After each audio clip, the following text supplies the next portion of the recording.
Oi, gente, tudo bem com vocês? Todos nós sabemos que somos feitos de diferentes características. Todo ser humano é ambiguidade, é contradição. Eu aqui, por exemplo, Elissa, eu posso fazer uma coisa que pode ser maravilhosa pra alguém e essa mesma ação pode ser péssima pra uma pessoa completamente diferente. Aliás, eu devo até acrescentar aqui o fato que eu sou de Gêmeos, então isso já é meio que inerente à minha personalidade. Mas todos os outros seres humanos em geral são assim, são confusos, são contraditórios. Nós somos seres ambíguos. Nós somos feitos de beleza e feiura, de bondade e maldade, de luz e sombra, de consciência e inconsciência. E isso tudo, no dia a dia, se mistura, se revela, tanto é que muitas vezes a gente mesmo se surpreende com ações que nós nunca imaginaríamos praticar ou dizer. Mas imagine se fosse possível partir um ser humano ao meio e separar essas partes, dividir, de forma que no meu lado direito eu seja má, cruel, sádica, implacável, indestrutível, incapaz de sentir qualquer coisa semelhante a simpatia, compaixão, ternura, piedade, má. Mas que do meu lado esquerdo eu seja boa, mas tão boa, a ponto de entregar o que eu tenho para qualquer um que passe, a ponto de me sacrificar e de me curvar a um sentimento de humildade que me coloque no lugar também de alguém bobo, que eu venha a ser até uma pedra no sapato de tão bondosa que eu seria, de modo que ninguém conseguisse imitar, que eu não fosse mais exemplo para nenhum ser humano. Pois é disso que se trata este curto livro de Ítalo Calvino, O Visconde Partido ao Meio. Esse livro desse escritor italiano faz parte de uma trilogia intitulada Nossos Antepassados, que apresenta essas três novelas, essas três narrativas curtas: O Visconde Partido ao Meio, O Barão nas Árvores e O Cavaleiro Inexistente. As três obras partem de um cenário medieval, de um cenário muito antigo, bem longe da nossa realidade. Os protagonistas são figuras de uma classe social bem afastada da nossa atualidade, né? São aristocratas. É o Visconde, é o Cavaleiro, é o Barão. Então, apesar desse distanciamento temporal, histórico, essas personagens são muito semelhantes a nós nos dias de hoje. Porque, gente, é impossível separar essas características nossas. Nós todos somos cheios de nuances. Todos nós, todas nós, somos contraditórios. É aquilo que eu estava falando no início. Uma mesma ação minha pode ser maravilhosa para uns e péssima para outros. Todos nós somos ambíguos, complexos, contraditórios. E essa obra, com muita leveza, com muita comicidade, porque é uma situação muito insólita, muito inusitada que aparece aqui, vem para trazer reflexões profundas e importantes de caráter filosófico sobre a condição e a existência humana. Ítalo Calvino, escritor italiano, nasceu em 15 de outubro de 1923 e morreu recentemente, morreu no ano de 1985. Não tão recente assim, mas é uma perda significativa para nós, porque foi um escritor muito assíduo, muito presente, né? Muito atuante. Outras obras importantes dele são, por exemplo, Por que Ler os Clássicos? Inclusive, eu tenho um vídeo aqui no canal falando sobre a definição de clássicos, sobre a importância dos clássicos para nossa formação leitora, né? E de como essas obras, elas podem estar presentes nas nossas vidas, de modo a gente a construir uma reflexão, construir uma imaginação e uma criticidade acerca da nossa realidade e do nosso gosto pela arte, pela literatura também. Então, o Ítalo Calvino é autor de Por que Ler os Clássicos, autor de 6 propostas para o próximo milênio, autor dessa trilogia que eu mencionei, né, Os Nossos Antepassados, também é autor de uma belíssima obra chamada Cidades Invisíveis, e foi, além de escritor, foi atuante politicamente falando, foi um grande militante, foi um grande opositor no campo das ideias, né, e também na prática, na sua vida diária, ao fascismo de Mussolini na Itália, na primeira metade do século XX. Então, ele questionou, né, problematizou, se opôs a todo aquele cenário de brutalidade, de violência, de censura, de exclusão, de guerra. Tanto é que essa obra entra aqui justamente pautada em alguma medida por esse tipo de posicionamento, né, por esse tipo de formação política, formação ideológica. O Visconde Partido ao Meio foi publicado no ano de 1952, então a gente já tinha o fim aí da Segunda Guerra Mundial, e todo aquele saldo, toda a conta do fascismo, do nazismo, da Segunda Guerra Mundial na Europa, fizeram parte das reflexões, das ruminações e meditações desse escritor ao produzir essa trilogia. Porque se em alguma medida o ser humano é incompleto, a satisfação nunca é plena, nunca é duradoura, tudo é muito efêmero nas nossas existências, imagine tudo isso depois de 2 guerras seguidas, 2 guerras sangrentas. E a obra tem todo esse caráter fantástico, né? Existe aí um quê de fantástico, porque a gente tem aqui o Visconde Medardo de Terralba, esse jovem rapaz que pega o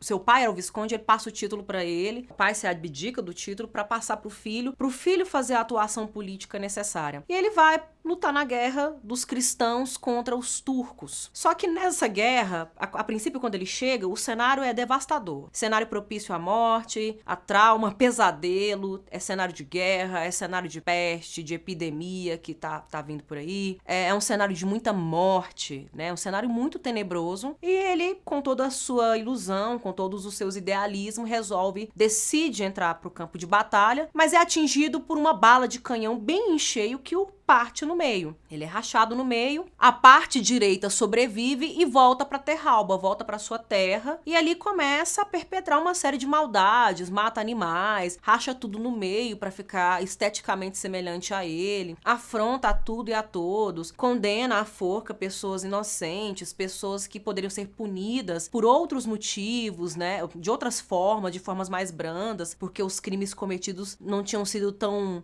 hediondos a ponto de merecer a morte, né, numa situação como é colocada dentro do contexto, né, dentro do cenário, da atmosfera narrativa, de punições. Enfim, oferece ao sobrinho, que é o narrador personagem da obra, uma criança, oferece ao sobrinho cogumelos venenosos para ele ingerir e morrer. Então é um nível de maldade inimaginável, sem limites. Gera muitos problemas para os moradores ali da região, é muita dor de cabeça, todo mundo vive amedrontado, tanto é que a figura dele, que é só um perfil, de frente ele está de perfil, né, uma obra bem cubista, né, uma figura muito cubista, lembra muito Picasso. Quando ele aparece montado em seu cavalo de lado, olha que situação mais inusitada, gente. É uma narrativa que trata de um tema muito sério, mas tem toda uma construção muito cômica, muito irônica e, em certa medida, até infantil, né? Que faz a obra também remeter muito ao universo das fábulas, dos contos de fada, né? Era uma vez, num lugar muito distante, um jovem visconde. Tem muito esse tom, tem muito essa atmosfera. Mas ele, com essa figura cômica, também é uma figura séria, porque ele chega, amedronta, todo mundo fica aterrorizado, ele causa o pavor no cenário onde ele chega. Um tempo passa e a outra metade bondosa, que é boa até a medula, é 100% boa, mesmo sendo apenas 50% de um homem, que é só a metade, volta, mas também gera uma série de contradições, uma série de dor de cabeça, né, de incômodos para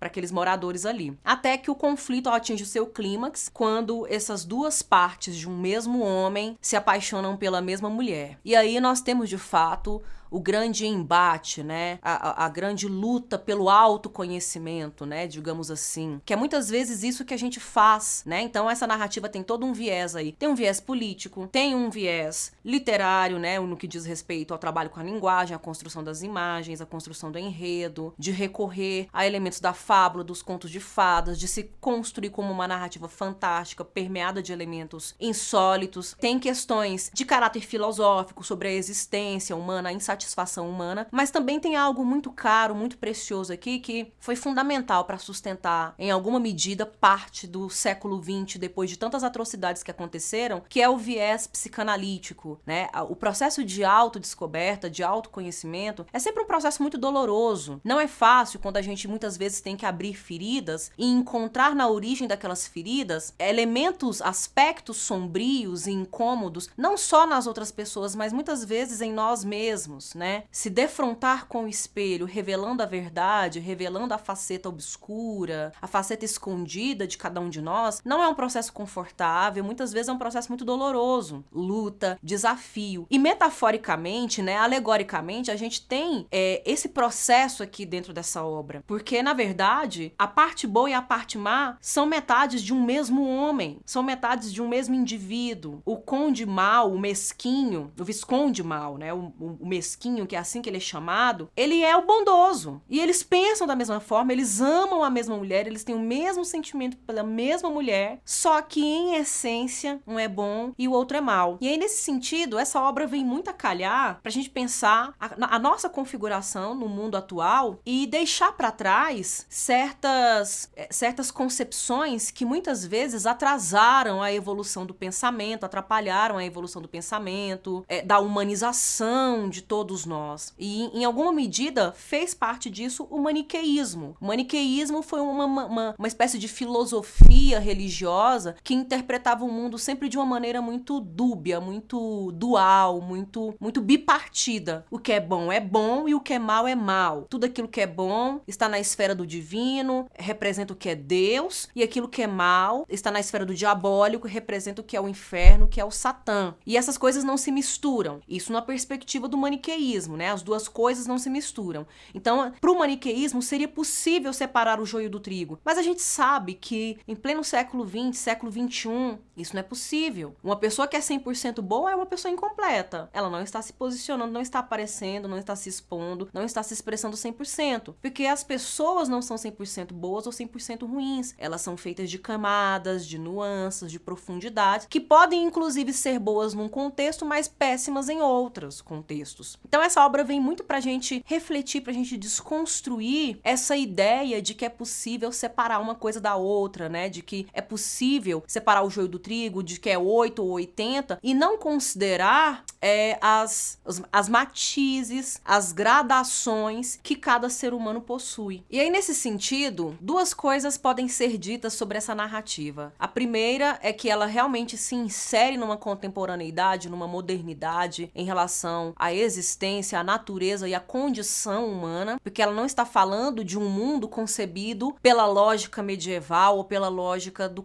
clássico, né, da antiguidade clássica. Está falando de um mundo concebido a partir das grandes mudanças que se operam entre os séculos 18 e 19, né? Revolução Industrial, Revolução Francesa, mudanças políticas, econômicas, mudanças sociais, né? Uma série de grandes mudanças que reconfiguram os paradigmas do nosso mundo. E a segunda coisa interessante também a falar sobre essa obra é que, apesar do seu caráter infanto-juvenil, que ela de fato é uma obra que tem uma linguagem, tem um caráter infanto-juvenil, né? Tem uma cadência, um ritmo que remete muito ao gosto dos mais jovens, que necessitam de movimento e de velocidade. Por outro lado, é uma narrativa sem idealizações. Toda idealização aqui é desfeita, é desconstruída. Até a mulher amada, que é a Pamela, até a mulher amada, ela está fora dessas convenções idealizadas, né? Da princesa, da Branca de Neve, que era uma fidalga, uma aristocrata perdida no bosque, na floresta. É uma mulher simplória, de certo nível de esperteza, a ponto até de ludibriar pessoas quando ela necessita para poder sair de certas enrascadas. Então isso é muito interessante, porque é uma lupa também que nos ajuda a olhar melhor para nós mesmos sem idealizações, né? É um estudo, é um olhar, é uma análise do ser humano sem idealizações. Além disso, há outros elementos aqui também muito importantes de caráter histórico para a gente poder pensar em toda essa complexidade, essa pluralidade, essa multiplicidade que o nosso mundo tem. Há aqui dentro da obra alguns grupos, algumas figuras que aparecem representando alegoricamente certos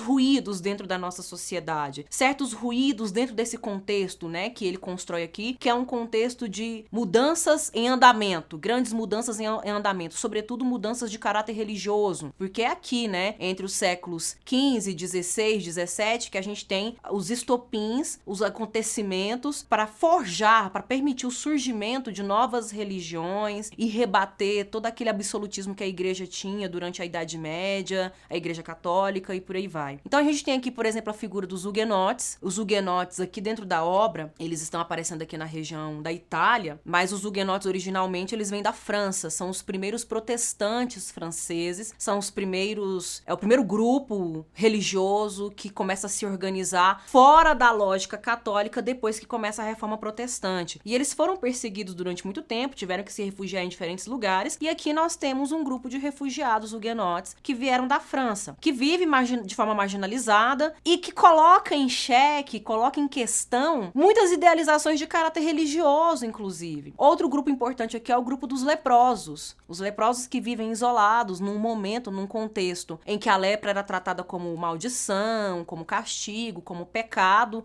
como resultado de bruxaria, mixaria, né? Não tinha todo o contexto, todo o conhecimento científico que se tem hoje da doença. E os leprosos, não porque eles são doentes, mas porque eles vivem isolados, e dentro desse grupo isolado que eles vivem, a concepção de civilização, de educação e de organização é outra, né? Parece que não tem mesmo um paradigma, né? Algo para balizar as ideias deles. E aí eles vivem sempre entregues aos desregramentos, são figuras meio selvagens, até com uma certa carga de brutalidade. Também pra gente ter um processo de não idealização da figura dos doentes, e que eles não são tão bobos assim, mas eles também têm o seu código, né? A sua política, a sua moral estabelecida ali entre eles. E aí, no final das contas, se a princípio a gente tem duas partes de um mesmo homem, e cada uma dessas partes adota uma radicalidade de postura, porque eles são extremos, eles são extremistas, eles são radicais. Por outro lado, parece que fica para nós como reflexão, né? E aí eu vou deixar isso no ar, depois vocês me digam nos comentários o que vocês acham disso, se vocês pensam semelhante, ou se vocês têm outra leitura, outra chave de leitura. Mas para mim ficou uma questão no ar. Será que a solução para muitos dos nossos conflitos, né, nas nossas vidas pessoais, nas nossas vidas coletivas, nas nossas vidas históricas, seria então deixar de lado toda a radicalidade, né, de ser um 8 ou 80, de ser bom ou de ser mal, e adotar a síntese? Será que a síntese, será que a combinação e a aceitação, a devida administração das nossas contradições não seria o mais humano e, consequentemente, o mais saudável para as nossas vidas? Fica essa pergunta aqui, uma possibilidade de leitura e de reflexão depois que a gente sai dessa obra. Conta pra mim aí o que você achou e compartilha esse vídeo com outras pessoas. Eu agradeço a atenção de vocês. Vou ficando por aqui. Até a próxima.